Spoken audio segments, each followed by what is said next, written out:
Vedare tinokuchingamidzai zvekare kune chimwe chirongwa pano pasi Facebook Secrets and Confessions.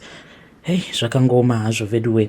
Nganzi makadi zvenyu mukoma, ndinokumbirawo kuti munge muchindiposterawo nyaya yanguwo makaviga chitupa changu. Ine handina hangu zvakashata izvo zvandinombosangana nazvo, but mwoyo wangu unorwadza mukoma nekuda kweizvo zvakaitika patainge tichiri vana vadiki. I think kuti tainge tichiri kuma grade 6 grade 7, but tine kamwe kamwana ako katainge tichiwanzokufarira kutamba nako, saka kamwana aka taiwanzokukaita bullying. But zvinhu izvi pazvakazoitika inini ndainge ndisingatombodi, ndakabva ndati mirai ndinge ndichimboenda kunozvibatsira. Then ndakazoti ndichibva kunozvibatsira kuya ndopandakabva ndazonzwa vamwe vangu vachiti ivo mwana uya ainge anyura murwizi, but I know kuti ivo I think kuti vakamumanikidza kuti ange achinopindamo murwizi muya, because ainge achigara achingotya mvura. Saka taigara tichimuseka paya panguva yekuti tinenge tava kunogeza, because aiti kana akangonopinda murukova then aibva aita sekunge ainge ava kubatwa nebuka paya. Saka ipapo ini hangu I strongly suspect kuti ivo vamwe vangu ava vakazoita zvekumumanikidza kuti ange achipinda agoswima murwizi muya. Vamwe vangu avo vandainge ndiinavo, vamwe vacho ndo vakashayika, then umwe wacho iye zvake ariko kuchando uko. Handisati hangu ndakambotaura naye about this issue, but ndogara ndichingoti one day is one day. Ndoti ndinge ndichizombonyatsokumubvunza kuti asi nemufana uya chii chakambonyatsokuitika, sezvo iye ainge aripo, uye zvekare bhudhi vake was the main culprit avo vaifarira kuita zveschool bullying. Hey, vedare ndo message iyo yandakatumidzirwa ichibva kuna mukoma vedu. Hey, zvakangoma hazvo veduwe. Hanzi taita zvebullying. Apa mwana uyu akabva azongonyura murwizi muya. Ngatizame kuti tinge tichitaura navo mukoma vedu ava. I think pane dzimwe nyaya dzekuti munenge muchifanira kutongodzisvitsa nyaya idzodzo kuhama, at least kuhama dzemufi, so that vange vachiziva kuti mwana uyu mukunofa kwake there might be something that might have happened. Please tell me what you think in the comment section. Rekedzai tibva taenda panyedu inotevera. Nyedu inotevera yakamira sekudai. Hanzi makadi zvenyu mukoma, ndinokumbirawo kuti munge muchindiposterawo nyaya yangu makaviga chitupa changu. Iniwo ndichiuya pano ndauya kuti ndinge ndichizoreurura. Mukoma nashi, inini ndine mhepo igere pandiri. Mhepo itori nesimba zvekutodaro, but inokanganiswa manje nekuda kwekuti ndine mweya uyo weruchiva negodo. Saka ndinototi paya kana kuri kunzi munhu akauya kuti ndinge ndichizomubatsira, ndinotoona ramangwana rake. Saka ndinoti kana ndikaona kuti munhu uyu nematambudzikiro ose awo aanenge achiita, then ndobva ndaona kuti kumberi kwazvo munhu iye anofarira kuti ange achizoraramawo upenyu hwakanaka, achidya achiguta. Munhu uya mukunomuvakira munamato, sezvo ndinenge ndaratidzwa mumweya kuti munhu uyu unofanira kuti unge uchimuvakira munamato uchidai. Iniwo ndinobva ndazovaka munamato wekuti unenge usina simba, because ndinenge ndava kungorwadziwa kuti zvimunhu izvozvizvi. Saka ndikatozvibatsira zvinobva zvatotanga kutofamba nemotikari, ndobva ndatongomugodokera munhu uya. Ende ndinoti kana ndikangogara ndagodokera munhu wandinenge ndagodokera, zvinobva zvatovharana. Munhu iyeye upenyu hwake hakuna kana kwahunozomboenda. Ndiyo confession yangu iyo yandiinayo zuva nezuva rakasikwa naMwari. Munamato wangu munamato wekuti ndinogara ndichingoti, Mwari, sezvo makandipa task iyi yekuti ndinofanira kuti ndinge ndichizobatsirawo ndichinamatirawo avo vari pakati pekutambudzika, ndichivabatsira pamadzidzo avo, but inini tarirai muone kuti ndozvandiri kuita izvi. Handina here kungofanana nemuroyi nai Mwari wangu. Saka ndinoti kana ndapedza kunamata kuya, ndinotonzwa kutoti pane chimwe chinotoita sekunge chinenge chatobviswa muchipfuva mangu, chinenge chakaita kundigara muchipfuva. But ndinoti kana ndikati garei kwezvemazuva, ndobva ndatotanga kutonzwa kutoti chinhu chiya chinotodzoka zvekare kwandiri. Kana chadzoka chinobva chaita zvekundigara zvekare pachipfuva changu. Godo neruvengo randinenge ndava kunzwa ipapo, it will be just too much. Ndiyo confession yangu iyo yandiinayo mukoma. Ndinokumbirawo kuti munge muchizondiposterawo nyaya yangu makavigawo chitupa changu, ndichange ndichizotevererawo mucomment section. Hei vedare ndo message iyo yandakatumidzirwa ichibva kuna madzimai avo. Ngatizamei kuti tinge tichitaura navo madzimai ava mucomment section. Zvakangooma hazvo vedwe. Pane imwe message iyo yandakatumidzirwa kuchannel yedu iya yechirungu, saka ndichangoibata bata. Pane vamwe pastor avo, is a junior pastor, saka ivo vari kuti still at Bible school. Zvino kwakabva kwazouya vamwe avo vavati zita ravo vanoitwa Pastor Toby, hanzi ndeve kuNigeria but harisiro zita ravo rechokwadi. Saka hanzi vakabva vazotanga kupefoma mamwe mamiracles ainge achityisa. Hanzi vachipefoma mamiracles kudaro, hanzi vaiwanzokusimudza ruoko rwavo. Vaiti kana vasimudza ruoko rwavo kudaro, then chechi yose vanhu vaibva vazodonha pasi, vobva vatanga kuita sekunge vanhu vatobatwa nemadhimoni. Saka hanzi junior pastor ava vakabva vakawana mukana wekuti vange vachizotaura navo pastor vaya. Mushure mekunge vawana mukana, ndokubva vazoudzwa kuti iwewe sezvo uri kuti zvinhu zvako hazvisi kukufambira, because hanzi ndinotombozama kuti ndinge ndichiita zvekufamba ndichiparidza kulocation kwatinogara kunoitwa zvegangsterism, but mushure mekunge ndazama kuti mamwe magangsters ange achizotanga kuuya kuchechi, magangsters aya akabva azototibira mafoni muchechi zvekuti ndakazotosvika pakutoblemewa nevamwe vanhu. So he was feeling down nekuti vainge vachiona sekunge kuparidza kwose kwavari kuita hakusi kana kutombobatsira. Saka vakabva vazonzi iwe uri kufanira kuti unge uchizowana masimba, spiritual powers. Saka kuti unge uchiwana maspiritual powers, hanzi kana ukauya kunyika kwangu kuNigeria, kana wauya kunyika kwangu, then ndichazoita kuti unge uchizopiwa ring. Saka ring iyi unoti kana wakaipfeka, ring iyi iyo inozoita kuti paya paunenge uchinamata vanhu vange vachizodonha, because inenge ichipedza vanhu simba, uye zvekare uchabva wazowana masimba ekuti unge uchizonamata uchiporesa vanhu sezvawandiona ndichiita. Saka ivo vanga vachiti zvino handizivi kuti ndoita sei, ndoendako here kuNigeria kuya, kana ndaenda ikoko ndobva ndazonopiwa ring iyoyo, hanzi kana ndikangodzoka ndiinayo ring iyoyo, then ndichazotova pastor vekutoti vanenge vatori nemukurumbira muno munyika yedu yeSouth Africa. Saka iyo ndiyo yanga iri brief narration yenyaya iyo yandakatumidzirwa kuchannel yedu iyaya yechirungu kune vamwe avo vasingatevedzeri channel yedu.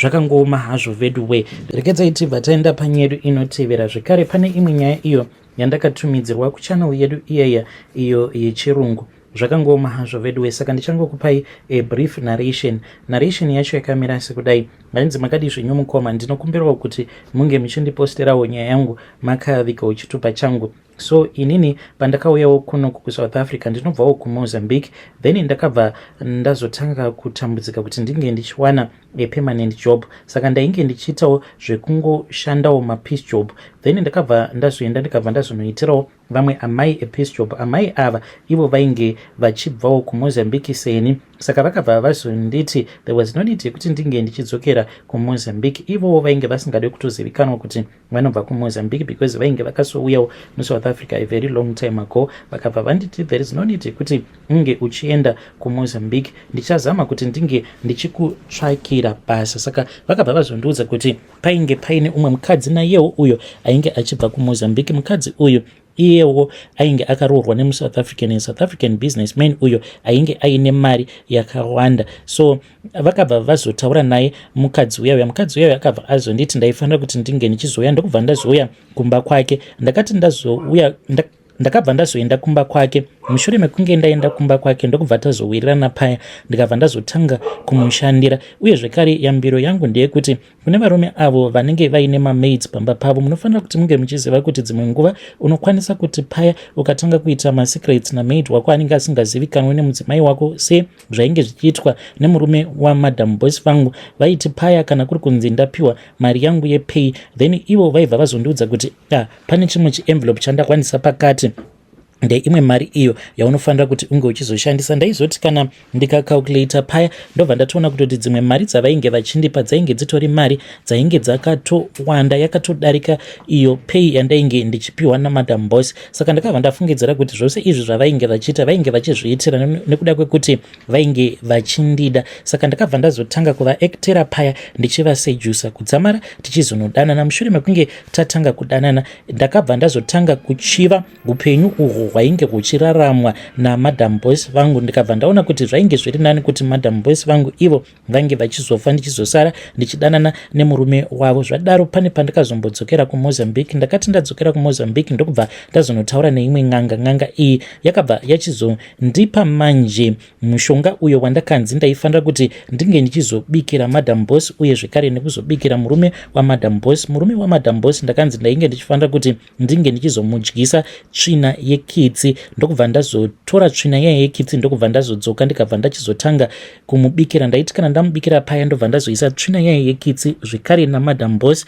ndainge ndiine mushonga uyo wandainge ndichivadyisa. Pasina kana nguva ivo madam boss vangu vakabva vazoshayika. Vakati vashayika kudaro then inini ndikabva ndatowana mukana paya ndokubva ndatozvitorera murume. Ndakabva ndatanga kugara nemurume wangu ndokubva ndaita vana vangu vaviri, but ndainge ndisingatozivi kutoti in secret iye murume uyu ainge afind out kuti ainge aine kidney disease. Ainge akaenda kuchipatara akabva anzi ainge aine problem yemakidneys. Ndakabva ndazotoshandisa mukana wekuti murume uyu ange achizokasika kufa. Akati afa kudaro mukoma, I then inherited everything zvekuti overnight ndakabva ndazotoita a multimillionaire. Ndiyo confession yangu iyo yandiinayo. I hope kuti pamuchaposta nyaya yangu muchapawo vamwe vanhurume yambiro kunze uku kuti kana mumba kana kuri kunzi munenge muina maid uyo anenge arimo, murume anofanira kuti ange achiziva kuti zvimwe zvinhu zvaanenge achiita zvinokwanisa kuzokonzeresa kuti maid uya ange achizofunga kuti baba ava vanondida sezvakaitika kwandiri. Hey, vedare ndo message iyo yandakatumidzirwa. That was a brief narration yabva kuchannel yedu iyaya, channel yedu yechirungu. Ngatizame kuti tinge tichitaura nezvayo nyaya iyi mucomment section. Rekedzai tibva taenda panyedu inotevera. Nyedu inotevera yakamira sekudai. Hanzi makadi zvenyu mukoma, ndinokumbirawo kuti munge muchindipostirawo nyaya yanguwo makaviga chitupa changu. Ininiwo ndiri munhu anotongozvitambudzikirawo zvake ende handizivi kuti ndikabatsirikana sei. Dzimwe nguva ndinombozviudza kuti vanhu ava ndoita sei vekuita. Dzimwe nguva ndinombopedzisira ndabatwa nemweya wekuti zviri nani kana ndikawana vanhu vaya vanoita zvenguo tsvuku, then vanhu ava ndobva ndavasungira kana chiraramo chavo kana kuvadzingisa basa. So nyaya iri kuitika paprice pedu mukoma, tiri kurwira tractor. Pane imwe tractor iyo yakabva mukutengwa nemurungu, saka tractor iyi like inoshanda nomumwe mushini uyo unoharvesta mapotatoes, a self-harvesting machine. Saka ndo nyaya yavapo. Tose tiri kurwidzana kuti tinge tichizova isusu tinoshandisa tractor uye zvekare nemushini wacho iwoyo, nekuti zvichazoitika in the future ndezvekuti vamwe vachazorasikirwa nemabasa nekuda kwekuti kana iwo mushini uyu the self harvesting machine kana wava kunyatsova fully functional, vazhinji vedu vanenge vasisina basa. Saka nyaya iripo ndeyekuti pane vamwe avo vanga vagara vakatondivenga. Saka ava manje zvavava kuda kuita ndezvekuti vari kuda kuti inini ndinge ndichizodzingwa uye zvekare nemudzimai wangu ange achizodzingwawo basa. Zvino hama dzangu ndikukumbirawo maadvices kuti ndoita sei, ndofamba here, mari iyo yandiri kuwana kashoma kamari kepay kandiri kuwana ndo investa here kamari ikako, ndobva ndangotsvaka vana madzibaba avo vanoti vanozvigona, then vanhu ava ndobva ndatovatangira ivo vasati vanditangira. Vedare ndo message iyo yandakatumidzirwa ichibva kuna mukoma vedu. Hanzi ndafunga kuti ndige ndichivatangira ivo vasati vanditangira. Apa tiri kurwira tractor, hanzi tiri kurwira tractor. Zvakangoma hazvo veduwe, ngatizame kuti tinge tichitaura navo mukoma vedu ava mucomment section.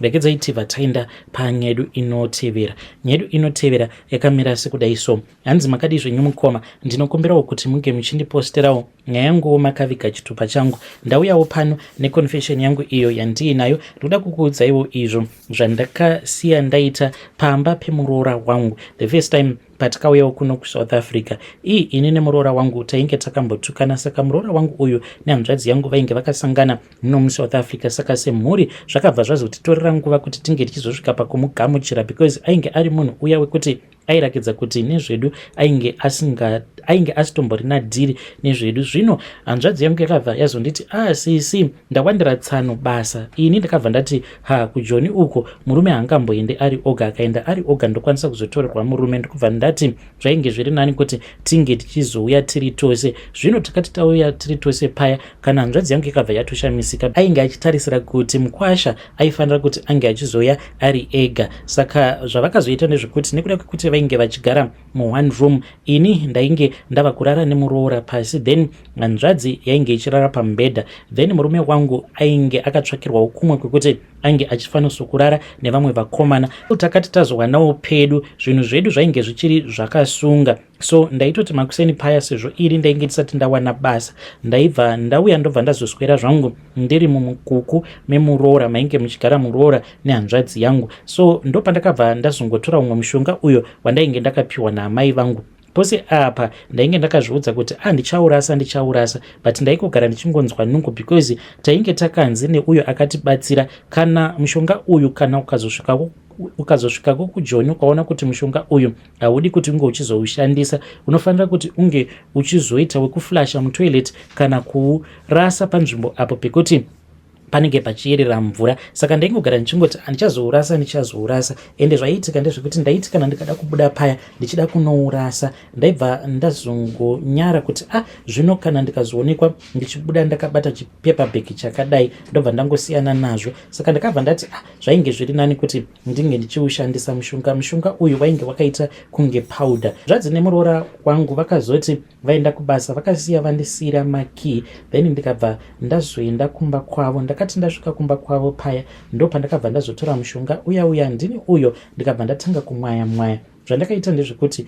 ndakabvisa mattress cover, then ndikabva ndazomwaya directly on the mattress. Ndokubva ndazosimudza zvekare mattress, ndikabva ndamwaya directly on the base nepazasi pemubhedha. Uye zvekare ndainge ndava kutoziva kuti muroora wangu iye anofarira kurara nechekumadziro. Ndokubva ndamwaya zvekare kusaidi kwake nepapilo. Ndakabva ndazoswera muswero wese wezuva ndakavhura mahwindo ndichitira kuti munhu uya wemushonga usazonyanyisa kunzwika. Ndadaro mukomanashi ndopandakabva ndazomirira kuti vange vachidzoka vachibva kubasa, ndikabva ndazovapa makeys avo. That same day ndakabva tatonzwa tava kutofonerwa zvichitonzi hanzvadzi yangu ainge atobaya mukadzi nebanga, and fortunate enough haana haki kuzofa muroora uyu, but ndo zvakaitika ipapo mukomanashi. And to this very day I regret, because hanzvadzi yangu akazotombotiza akatombodzokera kumusha mushure mekunge ava kutsvakwa nemapurisa, but pari zvino akazodzoka zvakare muno muSouth Africa. But I regret mukoma neizvo zvandakaita. Vedare ndo message iyo yandakatumidzirwa ichibva kuna vanzvadzi vedu. Ngatizamei kuti tinge tichitaura navo vanzvadzi vedu ava mucomment section. Strange things indeed they do happen in this world. Pakaipa, asi hanzi ndo zvandakaita izvi and I regret.